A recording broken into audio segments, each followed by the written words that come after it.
सुप्रभात विद्यार्थियों। आज कक्षा 10 पाठ नंबर 5 कीपाराम खिचिया, ये जो कवि हैं राजस्थानी के, इस कविता ने की है राजिया और सोठा। ये जो है वो इनकी कविता है विद्यार्थियों। इस कविता के कुछ पद आपके सिलेबस में लगे हुए हैं। इस चैप्टर की पीडीएफ मैंने आपको भेज दी थी विद्यार्थियों। मुझे उम्मीद है आपने उस पीडीएफ में से इस पाठ को पढ़ा होगा। आज इस वीडियो के माध्यम से मैं आपको ये बताने का प्रयास करूँगा कि वास्तव में ये जो राजिया और सोठा है उसमें क्या बताने का प्रयास किया है, इनके दोहों की क्या व्याख्या है विद्यार्थियों। अगर ये वीडियो आपको पसंद आए तो लाइक कीजिए, शेयर कीजिए, कमेंट अवश्य कीजिए। देखिए राजिया और सोठा का पहला दोहा देखिए। गुण अवगुण जिन गाँव सुने न कोई सामहे, उन नगरी बिच नाव है वो ही अच्छी राजिया। कवि कह रहे हैं इसमें, हे राजिया, जिस स्थान पर या जिस जगह पर गुण अवगुण जिन गांव, जिस गांव में कोई गुण अवगुण का अंतर नहीं जानते, सुने न समान, उनके साथ अच्छे या बुरे प्रभाव के अनुरूप आचरण नहीं करता है। गुण अवगुण जिन गांव, जिस गांव के लोग गुण को नहीं जानते। कवि कह रहे हैं यहाँ पे कीपाराम जी राजिया को कह रहे हैं कि जिस गांव के लोग गुण अवगुण को नहीं जानते हैं उस गांव से कोई मतलब नहीं होना चाहिए विद्यार्थियों। वास्तव में विद्यार्थियों देखा जाए तो ये जो कविता है आपके सामने, इस कविता में मानव जीवन में वाणी को महत्वपूर्ण बताते हुए सोच समझकर मधुर वचन बोलने का प्रयास करने का वर्णन किया है। कवि के अनुसार एक आदर्श समाज में गुणों की पूजा होनी चाहिए। किसकी पूजा होनी चाहिए? कवि के अनुसार। वास्तव में जो आप दोहे पढ़ेंगे, दोहों में क्या है भाई, ये जो कवि कह रहा है वो क्या कह रहा है, वास्तव में समाज में गुणों की पूजा होनी चाहिए। समाज में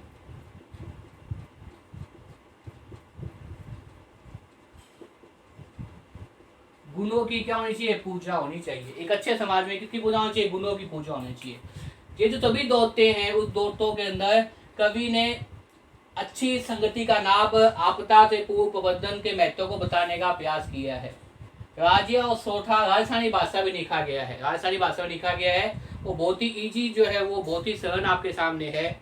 तो पहला देखिए दोहा इसके अंदर, गुण अवगुण जिन गांव सुने न कोई समान, जिस स्थान पर या जिस गांव में कोई भी गुण अवगुण का अंतर नहीं जानता, गुण अवगुण का अंतर नहीं जाना, गुण और अवगुण के अंतर को नहीं जानता है,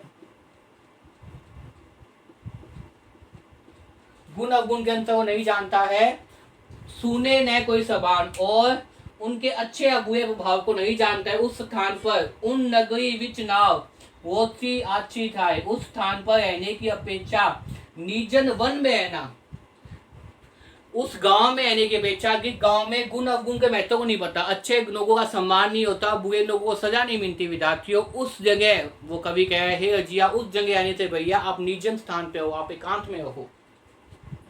राही ओछे नागी, अच्छी का मतलब क्या है? अच्छा लगना। उसकी बजाय आप कहाँ हो गई? निर्जन स्थान पे हो, वो ज्यादा आपके लिए क्या है? हितकारी है। विद्यार्थियों मुझे उम्मीद है आपको पहला जो है दोहा समझ में आ गया होगा। दूसरा देखिए, काज सरे न कोय, बन पाकम हिम्मत बिना, हन कायो की होए, रंगा रानियो राजिया। यहाँ पे कवि क्या कह रहे हैं, हे राजिया, काज सरे न कोई, काज का मतलब होता है कार्य, काज का मतलब यहाँ पे क्या है? किसी प्रकार से कार्य से है। काज का मतलब यहाँ पे क्या है? कार्य से है विद्यार्थी। कार्य, सरे का मतलब सरना, न कोई का मतलब किसी प्रकार से, बन पराक्रम हिम्मत बिना, बन और पराक्रम के बिना, हिम्मत के बिना कोई भी संसार में काम नहीं हो सकता। मतलब प्रत्येक काम के लिए आपको जोश चाहिए, आपके अंदर पराक्रम होना चाहिए, आपके अंदर क्या होना चाहिए? बन होना चाहिए, तभी वो काम क्या होता है भाई? संपन्न हो सकता है। तो कवि ये कह रहे हैं यहाँ पे, हे राजिया, बन पराक्रम और हिम्मत के बिना जीवन में कोई काम पूरा नहीं हो सकता। अगर आप निराश हो गए जीवन से, अगर आपने हताशा नहीं ली, अगर आप जीवन से पराजित हो गए, तो आपको कोई भी काम क्या होगा? कभी भी पूर्ण नहीं होगा। काम को पूर्ण करने के लिए, काम को सही ढंग से करने के लिए आपके अंदर क्या होना चाहिए? पराक्रम होना चाहिए। कठिन से कठिन परिस्थितियों में भी आपका जो पराक्रम है वो समाप्त नहीं होना चाहिए। आगे पंक्ति देखिए, हन कायो सी होए, गंगा राजो राजिया, रंगे हुए सियार को नंकारने से क्या नाभ? रंगे हुए सियार को मतलब अगर सियार रंगा हुआ है तो उसको नंकारने से क्या नाभ है?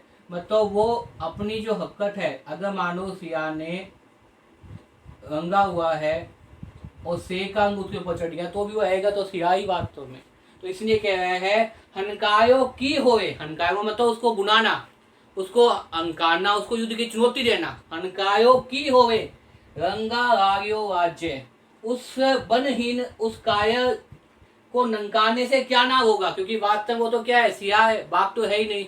इसीलिए इस प्रकार से आपके अंदर क्या होना चाहिए, काम करने के लिए पराक्रम होना चाहिए, काम करने के लिए जोश होना चाहिए विद्यार्थियों।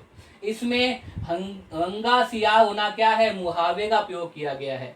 जो रंगा सिया होना वो क्या है, मुहावरा है विद्यार्थियों, उसका प्रयोग किया गया है। साथ में हिम्मत और पराक्रम के महत्व को बताया गया है किस दोहे में, साथ में दूसरे दोहे के अंदर। अब तीसरा देखिए, मिनी सिंह वन माही किन मीगा मगपति की हो, जोवर अति जहां रहे उधर गट राजियो। कवि कह रहे हैं कि मीने सिंह वन माही की, वन में कौन रहता है, सिंह। वन में कौन रहता है भाई, से रहता है। वन में कौन रहता है हमेशा, सिंह। सिंह का मतलब यहाँ पे क्या है, से विद्यार्थी। वन में कौन रहता है, से रहता है। मिने सिंह वन माही, वन में कौन मिलेगा, से मिलेगा। अगर आप जाओगे तो जंगल में कौन मिलेगा, से मिलेगा।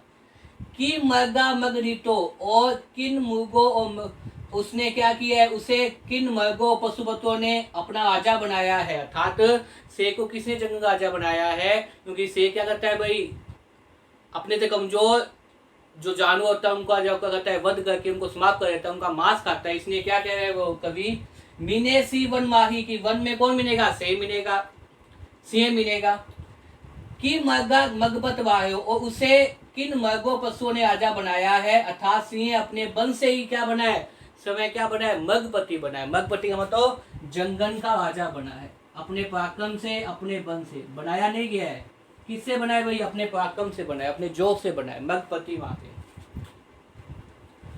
जोवर अति जहां रहे उग जाइया, और इसमें बात है, इसलिए वन और पराक्रम की अधिकता से वह सदा प्राप्त है, उच्च स्थान पाता है। जोवर, जोवर का मतलब क्या है, बलशाली होना। अति जहां का मतलब ऊंचा स्थान, सभी जानवरों से ऊंचा स्थान किसका होता है, से का होता है जंगल के अंदर, क्योंकि उसमें पराक्रम है, उसमें क्या है, बन है, उसमें क्या है, जोश है।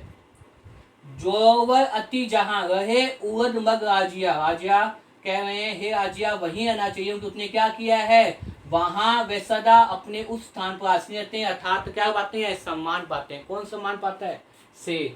जंगल में राजा कौन होता है, से होता है। और जंगल में राजा से इसलिए होता है कि वो क्या करता है, पराक्रम है उसमें, उसमें बंद सीनता है, उसमें क्या है, जोश है।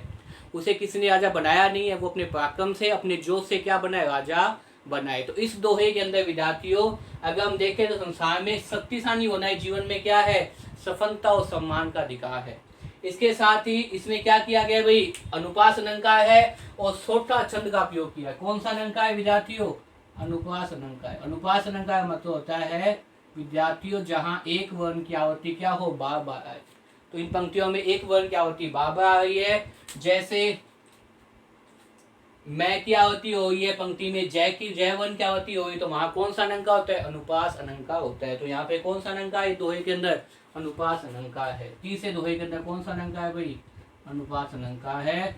और छंद कौन सा है भाई, सोठा छंद का प्रयोग किया गया है। सभी दोहों के अंदर कोई नाम ही क्या है, राज्य और सोठा। विद्यार्थियों मुझे उम्मीद है कि इस वीडियो को देखने के बाद में आपको कृपा खींचिया की राज्य और सोठा के जो 3 दोहे हैं वो समझ में आ जाएंगे। इन 3 दोहों को आप इस वीडियो में देखिए, और मैंने आपको पीडीएफ भेजी है पाठ की, उस पीडीएफ को देखने के बाद में इस व्याख्या को समझने का प्रयास कीजिए। और मुझे उम्मीद है विद्यार्थियों इस वीडियो को देखने के बाद में आपको कृपा खींचिया के 3 दोहों की व्याख्या याद हो जाएगी। धन्यवाद।